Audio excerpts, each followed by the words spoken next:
सुन रहे हो? कोई सलाम का तो जवाब दो। वालेकुम अस्सलाम सर जी, क्या हाल है? अल्हम्दुलिल्लाह, आवाज ठीक आ रही है? वालेकुम अस्सलाम। जी सर, ठीक आ रही अच्छा, चलो शुक्र है यार। और मौसम ठंडा हो गया है? है। जी सर। हाँ।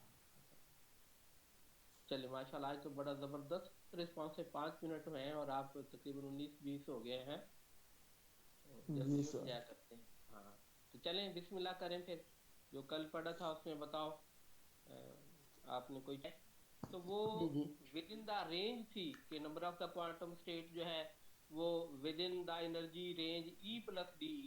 इसी तरीके से आपने जब एफ ऑफ ई जो है किया है तो उसको आपने किया है कि probability of the occupied quantum state. जबकि जी ईवी सर। जो है वो मसलन एक फिक्स एनर्जी है। It's the top of the edge of the valence ये जो बैंड। वेलस बैंड है, हाँ, और इस तरह ई सी जो है वो भी एक फिक्स वैल्यू है एक्स के लिए।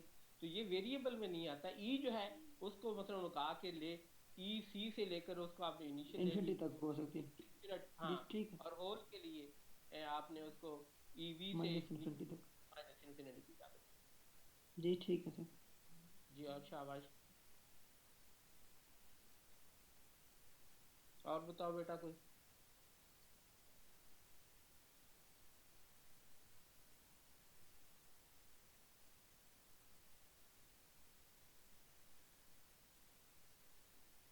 फिर अगला ऑटो के लिए शुरू करूं।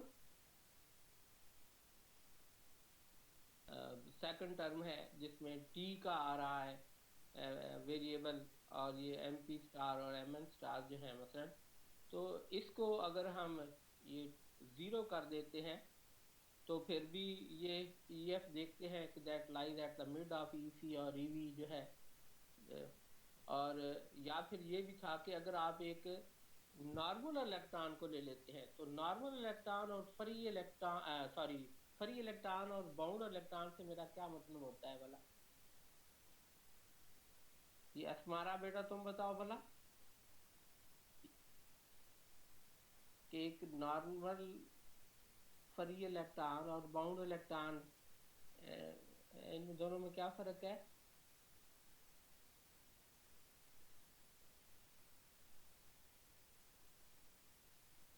E29। सर अभी मैंने स्टडी नहीं किया इसको। क्या करते हो यार, हाँ। चले बशीर, जो आप बताएं, ये E2 जो है एक नॉर्मल इलेक्ट्रॉन और एक बाउंड इलेक्ट्रॉन में फर्क बताया था मैंने शुरू में ही जब शुरू की। सर बाउंड इलेक्ट्रॉन के पास सिर्फ काइनेटिक एनर्जी होती है, पोटेंशियल एनर्जी नहीं होती। और फ्री के पास सिर्फ काइनेटिक एनर्जी होती है, उसकी पोटेंशियल एनर्जी जीरो होती है। इसको और जरा आप जनरल व्यू में ले जाएं तो नॉर्मल या फ्री इलेक्ट्रॉन वो था जो कि एक कांस्टेंट पोटेंशियल या जीरो पोटेंशियल में मसलन मूव करता है, ठीक है, और जी सर। इंटरेक्शन आप कंसीडर ही नहीं करते। और बाउंड जी, इलेक्ट्रॉन जो है वो उसके उसको आप इंटरेक्शन काउंट करते हैं। पीरियाडिक पोटेंशियल में और इंटरेक्शन में कंसीडर करते हैं। जी ओके सर। जी। तो इसमें हम देखते हैं पर कि ये जो 7.30 में दूसरी टर्म इसने लिखी फिर कि एम पी स्टार है और m n star which are the effective masses of the whole as well as the effective mass of the electron। तो इसमें एक नॉर्मल या फ्री इलेक्ट्रॉन के लिए तो ये दोनों बराबर हैं। तो जब ये बराबर होंगी तो इसका मतलब है log ऑफ वन जो है जीरो हो जाना है, तो फिर भी ये टर्म जो है वो गायब हो जाती है। लेकिन अगर हम ऐसे बाउंड इलेक्ट्रॉन लेते हैं तो बाउंड इलेक्ट्रॉन में जैसे बताया होल की मास जो है वो ग्रेटर है इससे। तो ये वाला फैक्टर जिसमें ये टी भी है तो ये उसको अफेक्ट करेगा, ये पहली टर्म जो है कि E C plus E V by two. लेकिन ये कितना इफेक्ट करता है कि अगर आप टेम्परेचर बढ़ाएं भी से जैसे 300 केल्विन तक, तो इस ये फैक्टर जो है इसकी वजह से जो ई एफ लेवल रेज करेगी वो तकरीबन पॉइंट्स में है कि 0.0, ये 1.02 इलेक्ट्रॉन वोल्ट। तो ये इतनी वैल्यू कम है compare to the band gap energy के प्रैक्टिकल पर्पज में हम इसको इग्नोर कर देते हैं। So that is why when we draw the band diagram of an intrinsic semiconductor, then EF or EI that lies at the middle of the ये conduction band and the valence band, या EC plus EV जो है that divided by 2, ये इसकी level आती है। फिर यहीं से ही हमने ये लॉ ऑफ मास एक्शन जो है वो लॉ ऑफ मास एक्शन में ये था कि अगर कोई सेमीकंडक्टर है, नो मैटर कि ये वो इंट्रिंसिक है यानी कि या फिर वो एक्सट्रिंसिक है, इम्प्योर है या प्योर है, दोनों के लिए ये लॉ ऑफ मास एक्शन जो है वो वैलिड था कि इन सेमीकंडक्टर से अगर इंट्रिंसिक सेमीकंडक्टर है, the number of the electrons in the product of the number of the electrons in the conduction band multiply the number of the holes in the valence band that remains constant। या दूसरे मानों में जैसे अगर हम impure ले लेते हैं कि अगर आप उसमें n इम्प्योरिटी आप बढ़ाते जा रहे हैं तो अल्टीमेटली P जो है फॉर एग्जांपल वो घटता जाएगा, तो मेजॉरिटी कैरियर देन, लेकिन उन दोनों का प्रोडक्ट जो है that will remain constant or the same. तो इसको हम ये लॉ ऑफ मास एक्शन, अब इसको अप्लाई करते हुए हम ये carrier concentration for the intrinsic semiconductor वो निकालना चाहते हैं। तो इसमें क्योंकि इंट्रिंसिक सेमीकंडक्टर के लिए पता है हमें इलेक्ट्रॉन होल पेयर जो है ये थर्मल एजिटेशन की वजह से पेयर की शक्ल में जनरेट होते हैं, तो लिहाजा जितने इलेक्ट्रॉन कंडक्शन बैंड में जाएंगे इतने ही होल पैदा हो जाएंगे वैलेंस बैंड में। तो इसको हम लिख देते हैं कि n is equal to p is equal to ni। तो ये इसको हम इक्वल टू pi भी लिख सकते हैं कि इंट्रिंसिक होल हो या इंट्रिंसिक इलेक्ट्रॉन्स है वो आपस में बराबर हैं। अब इसके ऊपर लॉ ऑफ मास एक्शन लगाते हैं और n और p को हम मल्टीप्लाई करें तो ये ni का स्क्वायर हो जाएगा। अब n क्या है, ये number of the free electron concentration in the conduction band of the intrinsic semiconductor, ये 7.20 बनती है, इक्वेशन निकाली हमने। फिर इसी तरीके से जो p है ये 7.26 बनती है कि concentration of the hole in the valence band p, तो इस दोनों को हम आपस में मल्टीप्लाई कर देते हैं। अब मल्टीप्लाई जब करेंगे तो ये ni स्क्वायर के बराबर है, तो इसमें nc और nv into exponent of minus of ec minus ev over kt। तो nc nv ये हम कर चुके हैं कि ये effective density of the state है क्वांटम स्टेट्स फॉर द ये कंडक्शन बैंड और द वैलेंस बैंड, और ये दोनों के लिए तकरीबन उनकी वैल्यू जो है वो मसलन सिलिकॉन के लिए देखी थी कि वो बराबर थी एट 300 जो है वो केल्विन। तो इसमें अब ये अब EC माइनस EV जो है ये EG के बराबर होता है, तो लिहाजा हमारे पास ये 7.32 इक्वेशन आ जाएगी कि NP is equal to ni square और NC into NV exponent of minus EC over KT। अब इसको हम इसकी अब NC और NP की वैल्यू अगर निकाल लें, क्योंकि एक MP स्टार के लिहाज से थी और एक N स्टार के लिहाज से, तो ये NC NV की वैल्यू पुट करने से हमारे पास ये पेज 213 पर 7.33 इक्वेशन आ जाती है कि NP is equal to ni square 4 into ये 2 pi KT by H square cube into mn star np star का 3/2 into e raise to power minus of eg over kt। तो यहाँ पर यह है कि ये इक्वेशन हमें बता रही है कि for a given semiconductor the product of the electron and the hole concentration is a constant at a given temperature and is equal to the square of the intrinsic carrier concentration. बताया मैंने कि इसको आप ni square भी लिख सकते हैं, इसको आप pi स्क्वायर जो है वो भी लिख सकते हैं। तो ये लॉ ऑफ मास एक्शन कहलाता है and it holds good for both intrinsic और एक्सट्रिंसिक सेमीकंडक्टर, या ये कि ये दोनों के लिए वैलिड है, या दोनों के ऊपर अप्लाई होगा प्योर इम्प्योर के लिए। तो if the impurity atom they are added to a semiconductor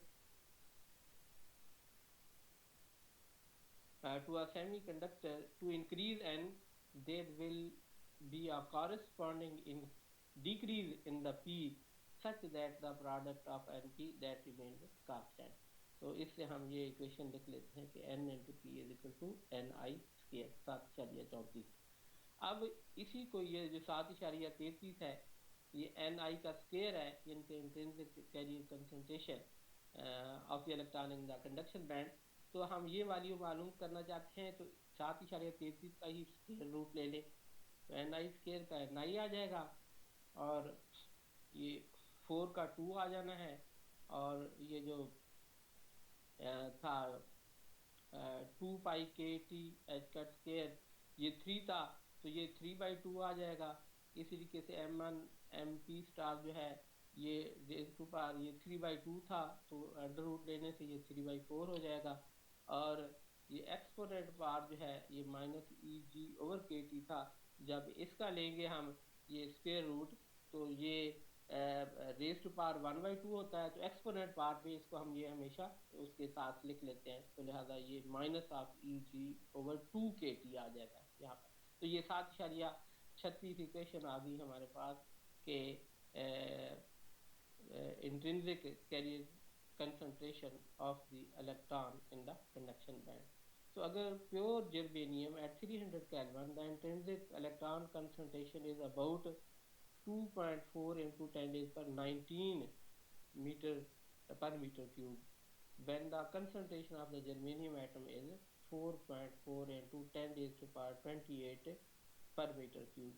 जिसने ये बताया है कि ये अगर तकरीबन 4.4 × 10⁻28 है ये इतने जर्मेनियम के एटम्स हों हमारे पास ये प्योर है और इसको फिर हम थर्मल एनर्जी देते हैं तो इनमें से जो बांड टूटने का जो रेशो है वो बताया इसमें तकरीबन 5 ये 5 कोवेलेंट बांड पर 10⁻10 एटम्स ऑफ जर्मेनियम और उससे हमें ये जो ni कितना मिलता है 2.4 into 10⁻19। जबकि मेटल के केस में क्या था कि in a metal such as copper about के मसलन हमें 10⁻28 इलेक्ट्रॉन पर क्यूबिक मीटर जो है वो concentration for the conduction electron जो है वो मिलती है। तो ये एक मॉडरेट था टेम्परेचर पर उस पर और नंबर ऑफ कंसंट्रेशन भी है। ये इंट्रिंसिक के लिए हम देख रहे हैं कि ये 10⁻19 है जबकि मेटल के लिए 10⁻28 है। तो जैसे बताया था मैंने कि सेमीकंडक्टर को ये क्रेडिट जाता है कि इसको अगर आप हैवीली डोप कर लें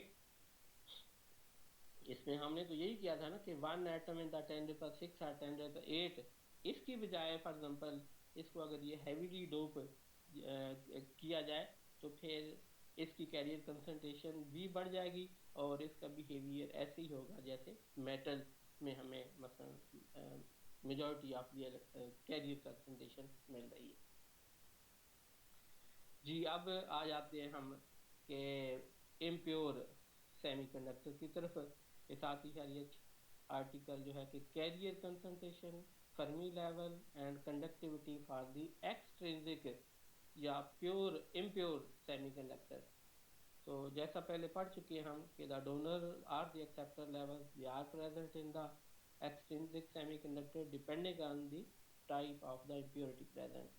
the concentration of the donor or acceptors in a semiconductor that affects the Fermi energy, the carrier concentration and the conductivity of the semiconductor।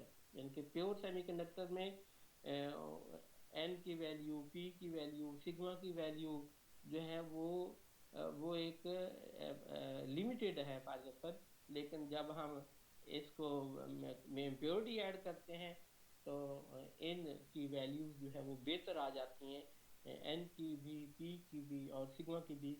और EF की वैल्यू जो है फॉर एग्जांपल इवन जो देख रहे हैं हम कि इंट्रिंसिक में वो मिड पर लाई करती है बैंड गैप के।